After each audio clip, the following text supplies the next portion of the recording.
Hello, welcome back to our channel. ప్రస్తుతం మనతో పాటు assistant director of prosecution doctor P Manjula Devi గారు మనతో ఉన్నారు.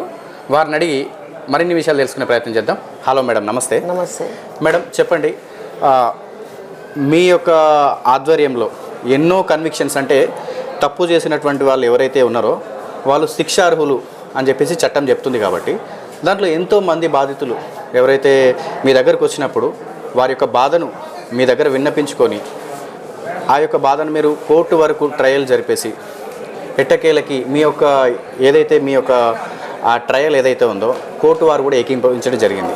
దాంతోపాటు అన్ని పరిశీలించిన ఎట్లా వారు ఒక తీర్పును ఇవ్వడం జరిగింది.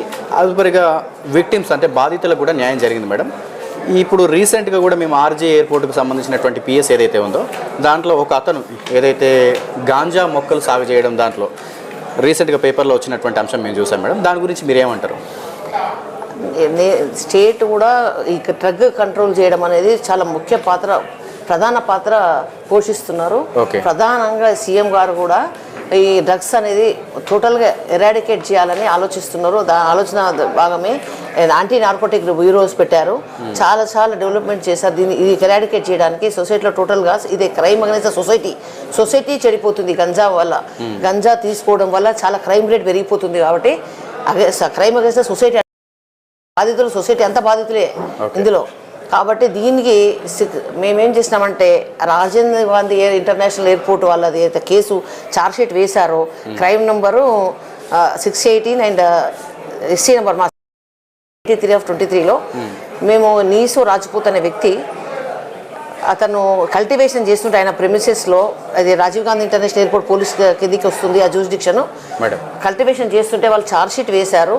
ఛార్జ్షీట్ వేసినాక ఎవిడెన్స్ చేసి ట్రయల్ చేసి విట్నెస్లని సాక్షులను విచారించి మా ప్రాసిక్యూషన్ వాదనని వినిపించి తగిన సుప్రీంకోర్టు జడ్జిమెంట్స్, హైకోర్టు జడ్జిమెంట్స్ వేసి కోర్టు వాళ్ళని కన్విన్స్ చేసి కోర్టు వాళ్ళు కన్విన్స్ అయ్యి జడ్జిమెంట్ వాళ్ళకి శిక్ష వేశారు. గంజా కేసెస్లో ఇంతకుముందు ప్రొసీజరు అని అనేవాళ్ళు, తుఫాన్ సింగ్ కేసు అని, అది ఓవర్ రూల్ అయ్యి రీసెంట్గా సుప్రీంకోర్టు జడ్జిమెంట్ ఇచ్చారు. ప్రొసీజర్ డిఫెక్ట్స్ ఉన్నా కానీ కొన్నిట్లలో కొంచెం ఓవర్లుక్ చేసి మనము ఇట్లాంటి క్రైమ్స్లో ఇవ్వచ్చు అని దాన్ని బేస్ చేసుకొని ఆ జడ్జిమెంట్స్ వేసి కన్విక్షన్ సెక్యూర్ చేశాము ఈ కేసులో. అంటే కొత్త చట్టాల పరంగా, పాత చట్టాల పరంగా, అంటే మీరు ఏదైతే గాంజాకు సంబంధించినటువంటి అంశం ఏదైతే ముఖ్యమంత్రి రేవంత్ రెడ్డి గారు చెప్పినటువంటి అంశం ఏదైతే గాంజాకి మరియు డ్రగ్స్కి చాలామంది అలవాటు పడి వాళ్ళ యొక్క జీవితాలు నాశనం చేసుకొని వాళ్ళ ఫ్యామిలీకి దూరం అవ్వడం కానీ, వాళ్ళ ఎడ్యుకేషన్ కెరియర్ కూడా ఇలాంటి అంశాలు ఎన్నో మనం చూస్తున్నాం. అందుకే తీవ్రంగా కట్టడి చేసి వారు ఒక యాంటీ నార్కోటిక్స్ బ్యూరో అనేది ఏర్పాటు చేయడం జరిగింది. పాత చట్టాలకు ఇప్పుడు చట్టాలకు ఏమన్నా ఈ చట్టం ఒకటే ఉందండి. ఈ చట్టం తేడా ఏం లేదు. భారతీయ సిఆర్పిసి తీసేసి అది రీప్లేస్ భారతీయ న్యాయ సంహిత 3 భారతీయ సాక్షి అధీనము బిఎన్ఎస్ఎస్ 3 వచ్చినాయి. దాన్ని రీప్లేస్ చేస్తూ CrPC, evidence act, IPC replace చేస్తూ ఈ 3 చట్టాలు వచ్చినాయి. బిఎన్ఎస్, భారతీయ బిఎస్ఏ 3 వచ్చినాయి అండి. దీనికి ఏం మార్పు లేదండి. ఆ ప్రొసీజర్ మార్పు, ఈ ఎన్డీపీఎస్లో ప్రొసీజర్ అంతా కూడా డిఫరెంట్ స్పెషల్ యాక్ట్ ఇది. దీంట్లో ఏం మార్పులు చేర్పులు ఏమి లేవు. ఈ స్పెషల్ యాక్ట్ ఇది. ఈ ప్రకారం ఏంటంటే ఇది క్రైమ్ అగైన్స్ సొసైటీ. మేము బెయిల్స్ కూడా ఇవ్వము. బెయిల్స్లో కూడా మేము మ్యాక్సిమం లోపల పెడతాము. ఎందుకంటే వీళ్ళు బయటకు వచ్చి కూడా కొన్ని సందర్భాలలో జైల్లో కూడా మాకు డ్రగ్స్ అని అడిగిన సందర్భాలు జరుగుతున్నాయి, వింటున్నాము. కాబట్టి మేము మ్యాక్సిమం బెయిల్స్ రాకుండా మేము చాలా ఆర్గ్యుమెంట్ చెప్పేసి కోర్టు కన్విన్స్ చేసి మేము బెయిల్స్ రాకుండా చూస్తాం. నా డ్యూటీ నేను చేస్తాను, నా డ్యూటీ ఎఫెక్టివ్గా చేస్తాను.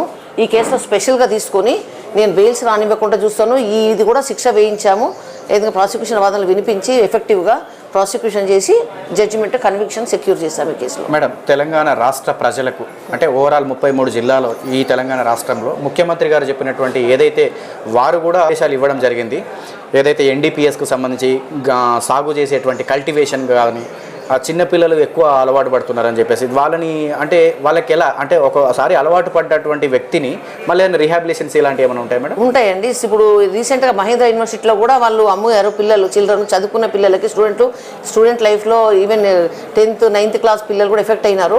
చాలా మంది స్టూడెంట్స్ ఎఫెక్ట్ అయినారు. నేను గద్వాల్లో చేసినప్పుడు ఒక గద్వాల అబ్బాయి సూసైడ్ చేసుకున్నాడు. ఎందుకంటే దానివల్ల ఒక అబ్బాయి సూసైడ్ చేసి 9th క్లాస్ అబ్బాయి హాస్టల్లో ఉండి వేరే వాళ్ళు తీసుకోమంటే ప్రిన్సిపాల్ చెప్పినందుకు వాళ్ళు అదర్ సైడ్ పేరెంట్స్ బెదిరించినందుకు అబ్బాయి పోయి ఎందుకు చెప్పినావు అని చెప్పేసి సూసైడ్ చేసుకోవాలి. ఇట్లాంటి జరుగుతున్నాయి స్కూల్ లైఫ్లో, కాలేజ్ లైఫ్లో చాలా ఉంటున్నాయండి. కన్స్యూమర్స్ ఎక్కువైపోయినారు ఈ మొత్తము, అందుకని చెప్పేసి చాలా స్ప్రెడ్ అయిపోయింది సొసైటీలో. సీఎం గారు మంచి డెసిషన్ తీసుకున్నారు. ఏంటంటే ఫస్ట్ ప్రైమ్గా ఇది ఎరాడికేట్ చేయాలి సొసైటీలో. ఏంటంటే గంజాలు టోటల్గా మొత్తం రిమూవ్ చేయాలి. అట్లాంటి అసలు స్ప్రెడ్ అవుతుంది, అది కంట్రోల్ చేయాలని మనము డెసిషన్ తీసుకున్నారు. సీఎం గారు కూడా మంచి డెసిషన్ తీసుకున్నారు.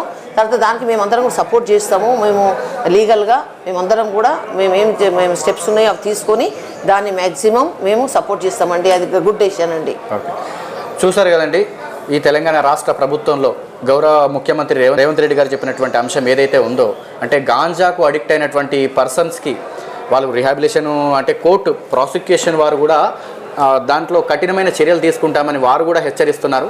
అలాగే ఎవరైతే గాంజాకు సంబంధించినటువంటి కల్టివేషన్స్ కానీ మిగతా ఇతరటువంటి ఏదైనా డ్రగ్స్ కానీ ఎక్స్పోర్ట్ ఇంపోర్ట్ సేలింగ్ ఏదైనా చేసినా కూడా తీవ్రమైనటువంటి కఠిన శిక్షలు ఉన్నాయని చెప్పేసి డాక్టర్ పి మంజుల దేవి గారు, assistant director prosecution, LB Nagar court, Rangareddy district. So Telangana రాష్ట్ర ప్రజలకు కూడా అంటే యువత ఎక్కువ ఇలాంటి డ్రగ్స్ మీద బారిన పడకుండా చాలా జాగ్రత్తగా చూసుకొని చట్టాలను గౌరవించి దాన్ని ఏదన్నా ఉంటే ఫ్రీ లీగల్ ఎయిడ్ ఏదైతే ఉందో వారిని కూడా ప్రాసిక్యూషన్ వారిని కూడా సంప్రదించవని చెప్పారు.